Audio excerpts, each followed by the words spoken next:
तो आज हम देखेंगे हमें अपने शॉर्ट नोट में क्या क्या मेंशन करना है। तो आपको पता है इसमें एनालिसिस वाला आप वीडियो देखना, उसमें तो डिटेल एक्सप्लेनेशन है, तो इसमें हम शॉर्ट में ही डिस्कस करते हैं। तो डब्ल्यूएचओ ने ग्लोबल रिपोर्ट निकाली है सोडियम इंटेक रिडक्शन के लिए। तो मतलब ये कहा जा रहा है कि सोडियम जो हम इंटेक करते हैं सॉल्ट के थ्रू, उसका इंटेक कम होना चाहिए। ठीक है, तो इसमें बताया जा रहा है progress on it's 194 member state toward reduction population sodium intake by 30% by 2025। तो ये डब्ल्यूएचओ ने टारगेट रखा था कि 2025 तक, ठीक है, 2025 तक वो जो सोडियम इंटेक है वो 30% लेस हो, ऐसा वो क्या मतलब उसने टारगेट रखा था। पर जो ये प्रपोजल है उसको एक्सटेंड कर दिया गया है, इसकी डेडलाइन बढ़ा दी गई है, 2030 तक अब कर दी गई है। तो कन्फ्यूज़न यहाँ पे बन सकता है 2025 और 2030 को लेकर, तो ये याद रखना हमको। अब नेक्स्ट देखो प्रपोज को रिलेशन बिटवीन, देखो यहाँ पे 3 चीज़ें दी गई हैं कि क्या क्या इम्पैक्ट होता है ज़्यादा कंज्यूम करने से सोडियम को। तो यहाँ पर बताया जा रहा है कि को रिलेशन है between reduce sodium intake and decrease blood pressure. तो ब्लड प्रेशर से एक तो डायरेक्टली को रिलेशन होता है सोडियम इंटेक का, दूसरा बीपी रिस्क होता है, कार्डियोवास्कुलर डिजीज़ वगैरह जो हो जाते हैं। ठीक है, बीपी रिस्क कार्डियोवास्कुलर डिजीज़ को क्या कर देता है, ट्रिगर कर देता है बहुत ज़्यादा। अगर कोई सॉल्ट इंटेक लिए ही जा रहा है जिसको कार्डियोवास्कुलर डिजीज़ है, तो उसको ज़्यादा उसके हेल्थ पे इम्पैक्ट पड़ता है। ठीक है, और ये कई बार कॉज ऑफ मोर्टेलिटी भी होती है। ठीक है, तो ये भी एक चीज़ हमको जाननी है। अब थर्ड पॉइंट क्या है, staggering economic impact of cardiovascular disease on low and middle income countries. तो लो और मिडिल इनकम कंट्रीज़ पे जो ये इम्पैक्ट है बहुत ज़्यादा देखने को मिलता है, इकोनॉमिक इम्पैक्ट भी, क्योंकि आप जैसे बहुत सारे डिजीज़ ऐसे होते हैं जो आप उसको ट्रीटमेंट के लिए, आप ऐसा नहीं है कि बहुत ही कम में उसकी ट्रीटमेंट हो जाएगी, तो वो एक तरीके से वो भी इम्पैक्ट होता है।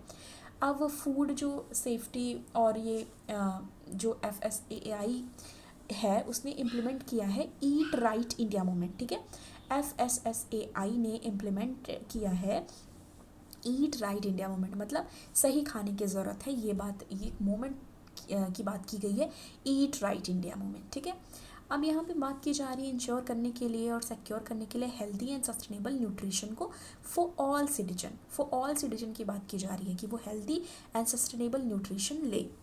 जो FSSAI है उसने लॉन्च किया है सोशल मीडिया कैंपेन, और उसमें क्या कहा है, आज से थोड़ा कम, क्योंकि कोई अचानक से नहीं कम कर सकता, तो आज से थोड़ा कम मतलब थोड़ा थोड़ा आप कम करोगे तो आप सही पोर्शन पे आ जाओगे। ठीक है, अब यहाँ पे मैंने एक चीज़ नहीं लिखा है, आपको एनालिसिस में दिया हुआ है, वहाँ से जाके आपको देख लेना है, या आप अपने शॉर्ट नोट में यहीं पे मेंशन कर लो। यहाँ पे दिया हुआ है कि WHO ने बोला है लेस देन 5 ग्राम लेने को, ये याद रखना आप। ठीक है, लेस देन 5 ग्राम ले सकते हो सॉल्ट, ये बोला है WHO ने, मतलब कम अमाउंट, कम की बात की है। और एक चीज़ वहाँ से और भी यहाँ पे लिखने की ज़रूरत है कि 1 to 4 स्केलिंग की है WHO ने, जिस पे इंडिया आती है सेकेंड नंबर पे। ठीक है, 1 to 4 स्केलिंग में इंडिया सेकेंड नंबर पे आती है।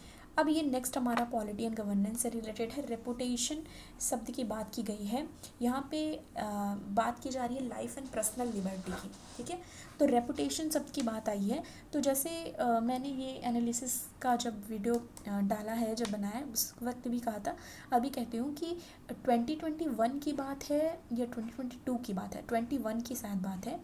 प्रीलिम्स के क्वेश्चन में आया था कि कोई भी अगर अपनी मर्जी से शादी करता है, ठीक है, तो वो किस आर्टिकल में आता है, ऐसे ही कुछ क्वेश्चन था मैरिज से रिलेटेड या कुछ भी, तो वो भी ऐसे रिलेटेड इनडायरेक्टली वो पूछते हैं। तो यहाँ पे एक चीज़ आई हुई है, राहुल गांधी के केस में बात की गई है कि लाइफ एंड ये फ्रीडम ऑफ स्पीच को लेकर, और यहाँ पे रेपुटेशन, तो जो रेपुटेशन है वो वर्ड जो है रेपुटेशन वर्ड वो प्रोटेक्टेड है under article 21 of the constitution, तो ये याद रखना है। ठीक है, और ये गारंटी करता है लाइफ एंड पर्सनल लिबर्टी को। ठीक है, और इसमें ये कहा जा रहा है कि आर्टिकल 21 ये प्रोटेक्ट करता है इंडिविजुअल के लाइफ एंड पर्सनल लिबर्टी को against interference by the state.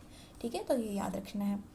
State की बात यहाँ गवर्नमेंट से की जाती है, ये आपको पता होगा जो पहले से ही पढ़ रहे होंगे, ऐसा नहीं कि पर्टिकुलर स्टेट की बात की जा रही है। ठीक है, अब यहाँ पे देखो एक वर्ड और यूज़ हुआ है, फ्री स्पीच। ठीक है, तो सुप्रीम कोर्ट ने कहा है कि राइट टू फ्री स्पीच जो है वो कहाँ पे बात की गई है इसकी, आर्टिकल 19(1)(a) में, तो ये याद रखना, राइट टू फ्री स्पीच की बात आर्टिकल 19(1)(a) में की गई है, और इसको बैलेंस करने की बात की जा रही है राइट टू रेपुटेशन में, जो कि आर्टिकल 21 में है। तो दोनों के बैलेंस की बात यहाँ पे करी गई है। रेपुटेशन जो है ये, हाँ, तो हमने इसको कर लिया। तो ये आज ज़्यादा नहीं था, इतना ही हमारा था बस हमको, लेकिन ये जानना इंपॉर्टेंट है हमारा, क्योंकि अगर कुछ न्यूज़ में ऐसा आता है तो हमको उसके आर्टिकल और क्या अमेंडमेंट्स हुए ये सब से रिलेटेड हमें जानना पड़ता है, किस शेड्यूल में आता है। जैसे अगर हम कोई स्पेसीज के से रिलेटेड जानते हैं तो उसके लिए है, ठीक है। तो बस ये सारी चीज़ें थी जो हमको यहाँ पे देखनी थी। और जो टाइटल 1-2 दिया गया है यहाँ पे, जैसे ईट राइट इंडिया मूवमेंट की बात की है FSSAI ने, वो याद रखना, आज से थोड़ा कम, ठीक है, ये याद रखना है। रेपुटेशन आर्टिकल 21 में आती है, ये याद रखना है। Right to free speech article 19(1)(a) में आती है, ये याद रखना है। तो ये सब थोड़ी चीज़ें याद करनी पड़ेंगी, ठीक है। और ये भी यहाँ से याद रखना है कि सोडियम इंटेक को पहले 30% कम करने की बात की थी, 2025 तक रिड्यूस करने की बात की गई थी, पर इसकी डेडलाइन बढ़ा दी गई है 2030 तक। और कौन से डिजीज़ होने का खतरा रहता है ये हो गया यहाँ पे, ठीक है, कार्डियोवास्कुलर, हाइपरटेंशन, BP रिस्क, ये सब हमने देख लिया। और ये जो WHO ने बताया है वो उसकी ग्लोबल रिपोर्ट जो है सोडियम इंटेक रिडक्शन पे, उस पर ये बातें की हैं। तो ये सारी चीज़ें थी जो आज हमको डिस्कस करनी थी। Okay, thank you so much, मिलती हूँ आपको नेक्स्ट वीडियो के साथ।